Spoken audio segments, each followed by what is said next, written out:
Welcome everyone to Pre-Market Prep at the close. Spencer Israel, Joel Elconin. Joel, what? I guess today is the day that Boeing the Boeing day The Boeing day, the Boeing Boeing rally. I'm day. not quite sure what to call this, but it's Boeing and Apple and Facebook to save the day today.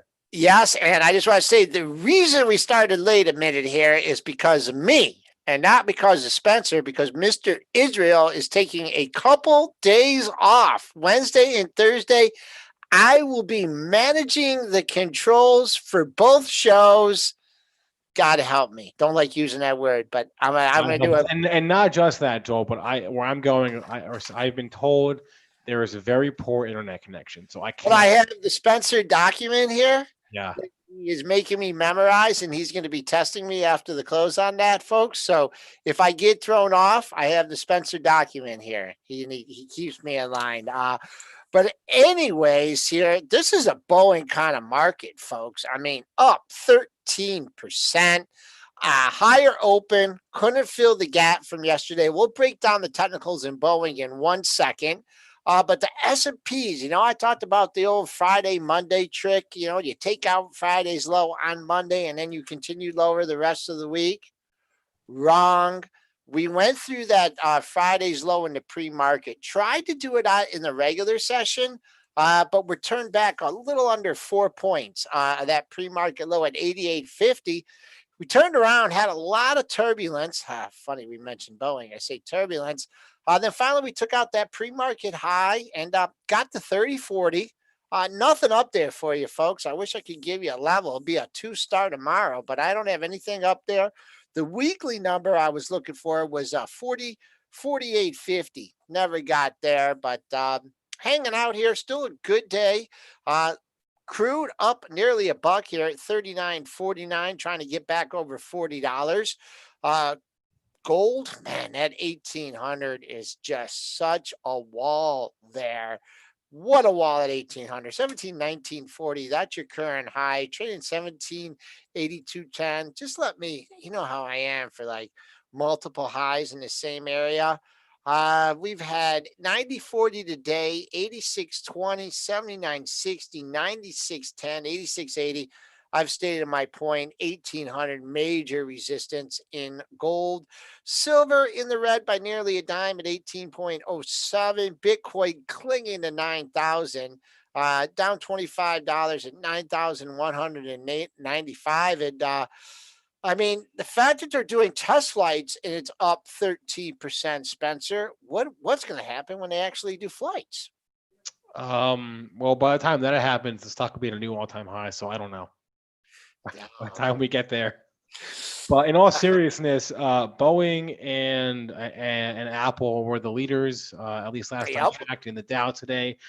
So let's look at Boeing and then also look at Facebook here, because Facebook, they just turned around and face. Yeah, so Boeing first.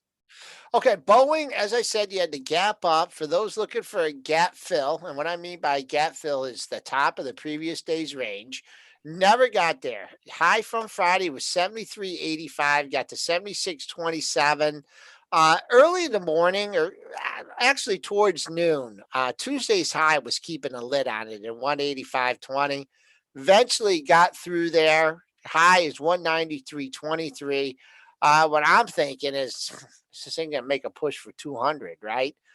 You had a high at you have no actual highs at 200, but you do have that 50% retracement of the move from 234.20 to 167.60. That comes in just under 201. Let's round things off and call that 200. So there's your big hurdle there. I think you get Boeing to 200, over 200, close it back above 200. I think the Bulls are back in charge here. I mean, that was quite a move down from what did I say, 234.20. That was the day after you had that capitulation high in the earnings, a little 70 some point drop and getting half of it back. So the timing of that letter to Congress could not have come at a better time for Boeing shareholders as it looked like we were breaking down in the move. And also when I was doing a quick write-up on it, I just noticed how closely Boeing's tracking the S&P 500. I mean, it's not a huge component in the index, but certainly it's your stock, your reopening stock, as Dennis would say. It's leading the American Airlines higher, Carnival higher, Royal Cruise Lines higher. So Boeing, folks, savior of the day, up $22.09 here. This is called 22, trading at 192 even. Let's move on to Facebook here because we talked about Facebook, this potentially being a buy the dip type of opportunity here. I'm not. Dennis more than me on that one. Oh, me too. Yeah, I'm not bullish. I'm not, and I have not been bullish Facebook for quite some time. But as it pertains to this specific dip on this specific headline, yeah, I could see buying. You're a buy the dipper, huh? On this specific headline, yeah, because this is not really a thing. This is not a long-term catalyst.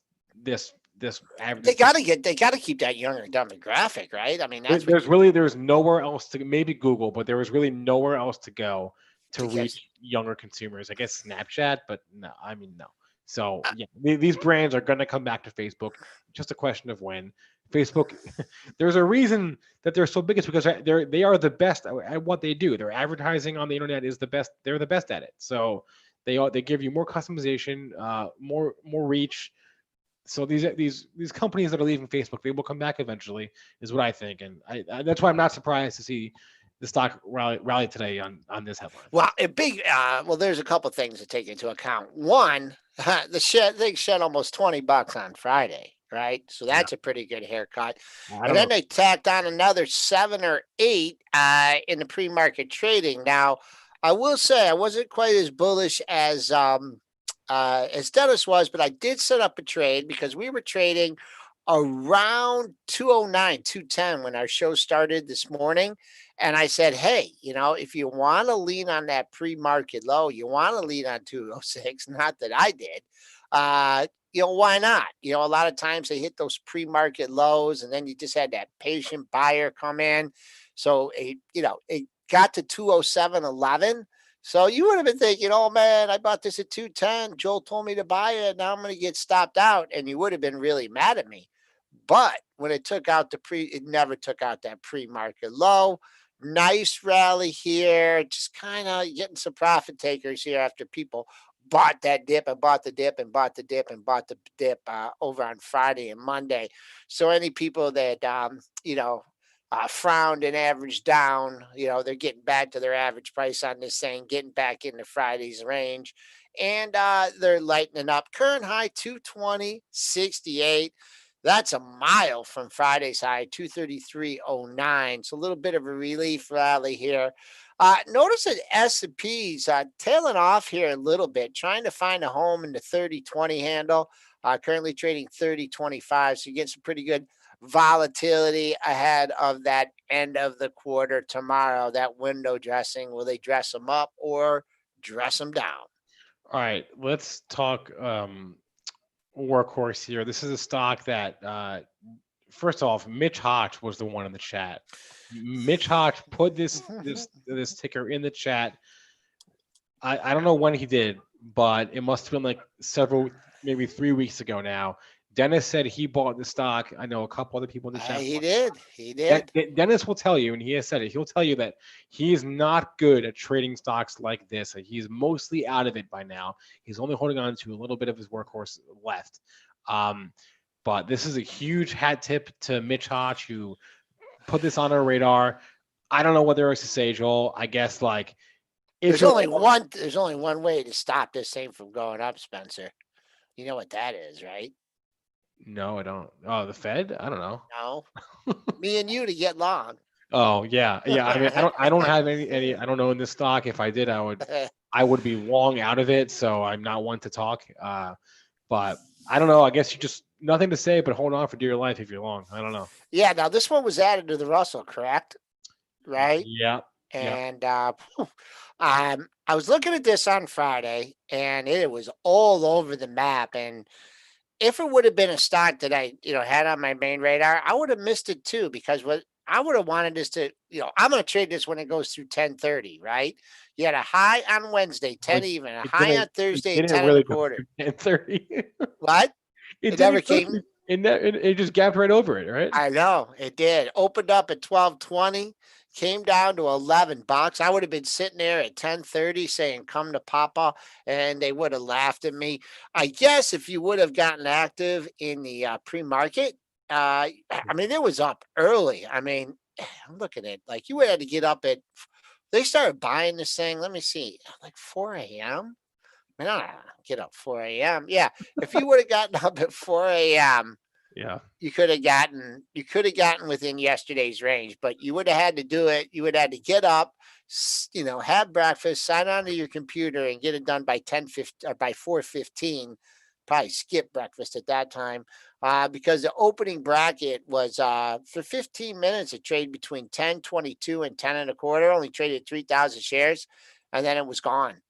It was gone. So, man, oh man, congrats to the holders. Dennis is saying he's holding on. I bet you Dennis lets it go. He says he's holding on to it ever. I'm not going to bet you Well, lunch because on it or he anything. only has like a fifth. 20%. Yeah. Yeah. So He'll sell it. He can't hold on he to can't it. help himself, right? Yes, he can't. I'm not Look, going to look at it, but it's just a move, man. We've seen these in our Bitcoin stocks. We've seen this in pot stocks. This company seems to have a little bit more of a the tie to the whole electronic truck thing. So let's see. We'll keep an eye. This is a new all-time high, new all-time closing high as well by a large margin. That's probably where you got a lot of people in the pool because you had a double top on the monthly at let's see, 1165, 1170. So your super Momo guys got involved after that. That wasn't long after the open. But yeah. and then how's NKLA doing today? Boy, this thing is winding up, man. I don't even want to look at the options because they're going to be so expensive.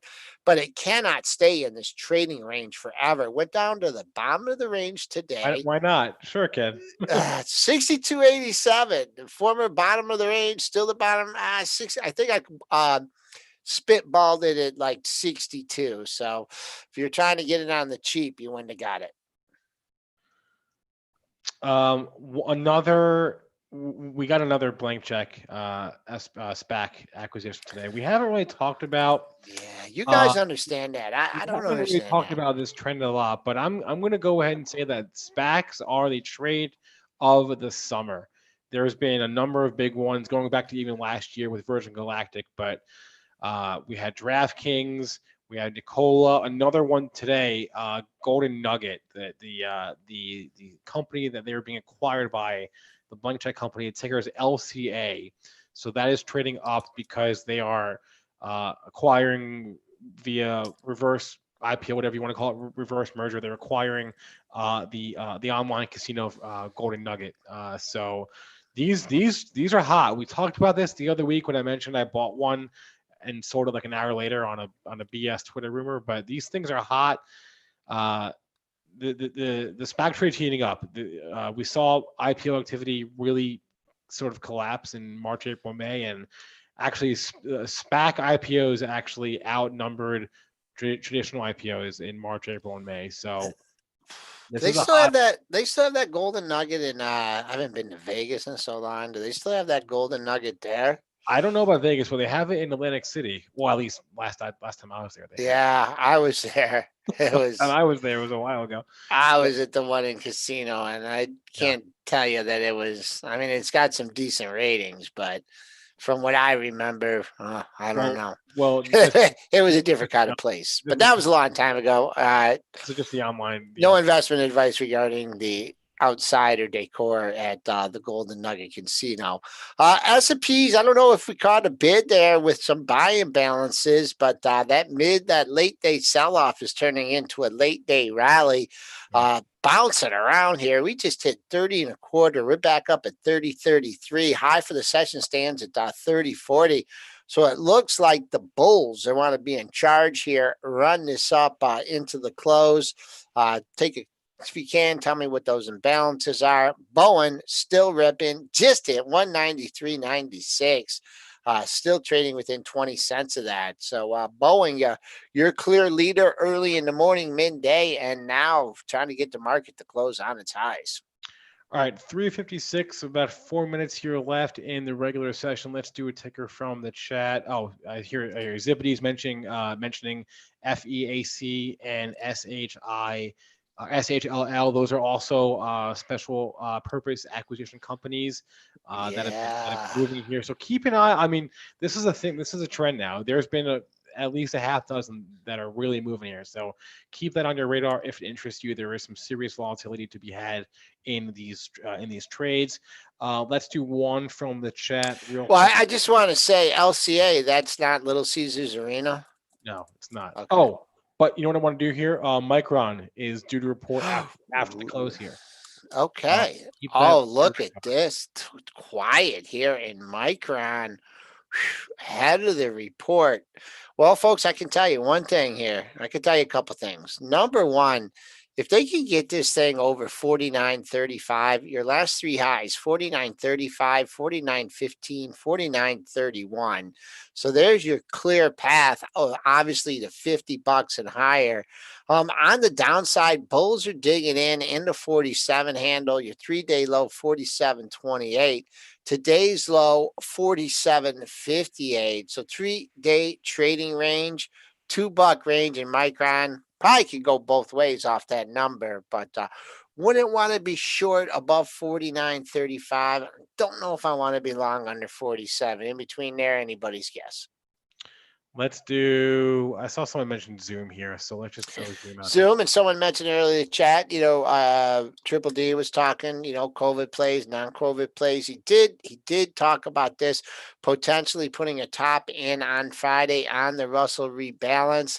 I guess you could call it that. Basis the dailies 2162, 261.62 on Thursday, or 260.21. 260.29 on Thursday, 61.62 on Friday.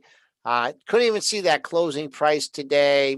I mean, how could you say the run's over in this thing? I mean, it's had a major run since $100, $180, and having a little pullback here. Not deep enough a pullback for me, but nonetheless, it's pulling back. All right, that'll be a wrap here. We're about a couple seconds away from. Oh, okay. Let's do one more because then I realize we're actually about 30 seconds away from the close. Sure. Let's do going through the chat, seeing if I see any tickers. How about Eric? I think he's new. Eric is asking about Mondelez. Oh, I've not looked at Mondelez for quite some time. Oh, quiet. Oh, quiet. Oh, new high here. New high into the close. Closing on the highs here. Oh, man. You got a buyer at 50, Eric. Clear buyer at 50 over the last four sessions, 49.92 to 50.30. That encompasses all your lows in the last four sessions. Not only did you have a buyer there, but you had a buyer back on the 11th, 12th, and 13th in a month. So one big boy really wants to own the stock at 50. So here you are at 50, 58. If you want to lean on that area for a swing trade, it is lining up as excellent support. On the down, as far as like breaking out here, this 50.72, that is the lowest high that I've seen in this stock for about a month. May 27th. So maybe you get a little bit of good news or something. You get a little bump, get this thing over 51. I could see it making a run, maybe a minor stopping point at 51.61. That's your 4-day high. But your better resistance for Mondelez is a pair of highs at 52.60, 52.61. I think this should be a COVID play because all they do is have snacks, and who isn't? Yeah, I was just gonna say people sit home and eat snacks, right? Yeah, all they do is that's what their brands are. It's just snacks, right? So I don't know. Maybe I'm wrong. All right, that'll be a wrap for us. Please don't forget to hit that like button on YouTube. We really appreciate that. Thanks for hanging out with us. Please remember that all the information from this broadcast, like all our broadcasts, is meant to be used as informational purposes and not for investing or trading advice. Everyone have a great rest of your day. We'll be back with you on Tuesday.